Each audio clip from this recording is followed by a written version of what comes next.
Halo, jumpa lagi dengan saya, Sutriana Eprianti.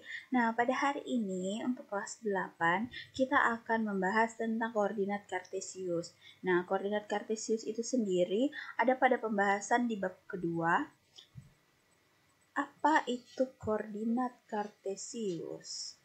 Nah, yang mau kita bahas ada pada kompetensi dasar, yaitu kita mau menjelaskan kedudukan titik dalam bidang koordinat kartesius yang dihubungkan dengan masalah kontekstual. Kemudian mampu menyelesaikan masalah yang berkaitan dengan kedudukan titik dalam bidang koordinat kartesius.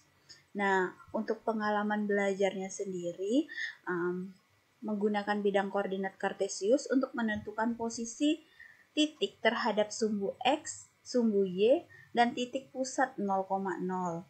Kemudian menggunakan koordinat kartesius untuk menentukan posisi titik tengah ruas garis dan menggunakannya pada bangun datar, segitiga, jajar genjang, dan belah ketupat. Untuk yang ketiga, menggunakan koordinat kartesius untuk menentukan posisi titik berat pada segitiga. Nah, selanjutnya menentukan posisi titik dengan menggunakan koordinat polar, yaitu koordinat kutub. Selanjutnya, menerapkan sistem koordinat geografi untuk menentukan posisi tempat di permukaan bumi berdasarkan garis lintang dan garis bujur, yaitu meridian. Nah, kemudian menggunakan sistem koordinat dalam pemecahan masalah. Nah, apa sih gunanya dalam sehari-hari koordinat kartesius itu sendiri kita pelajari? Nah, salah satunya dalam bidang penerbangan. Seorang petugas Air Traffic Control atau ATC dapat mengatur penerbangan pesawat tanpa bertabrakan satu sama lain, dapat mendeteksi apabila pesawat sudah sampai tujuan. Nah, ya, berarti dari situ kita bisa tahu titiknya, yaitu radar telah dipasang pada titik koordinat, yaitu A, B.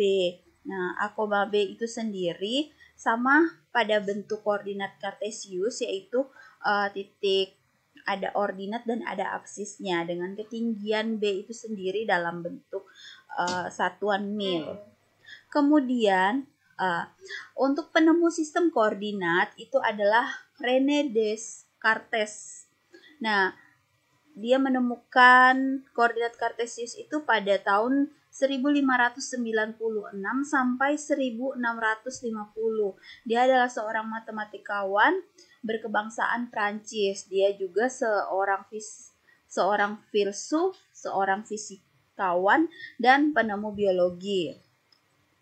Nah, di sini Descartes mencoba melakukan penggabungan geometri tua dengan aljabar yang masih belum berkembang pada waktu itu.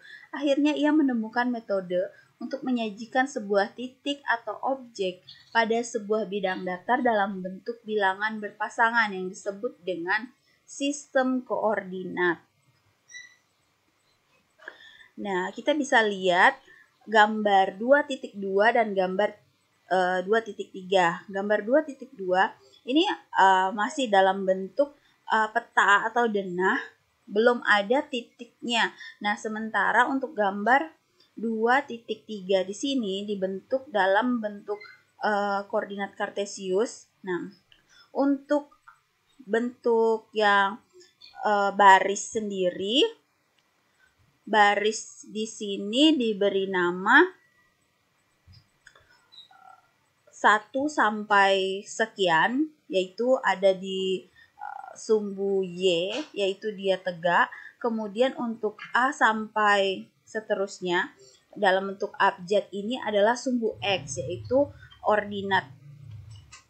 Nah, cara membaca titik itu sendiri, kita baca dulu dari kolom, kemudian ke baris, atau dari titik X baru ke Y. Nah, contohnya misalnya titik di sini, titik sekolah. Nah, kita bisa baca dari kolomnya, ini kan titiknya ada di C, berarti C, kemudian tingginya ini di 4, yaitu di Y, berarti adalah C,4. Nah, untuk kegiatan pembelajaran hari ini cukup sekian dan terima kasih. Nah, kita hanya sampai membaca titik koordinat itu, yaitu membaca posisi objek pada bidang. Nah, untuk latihan dan tugasnya bisa cek di bagian tugas di Classroom. Nah, itu kalian bisa kerjakan, kemudian pengirimannya juga bisa menggunakan Google Classroom itu sendiri. Terima kasih, Tuhan Yesus memberkati.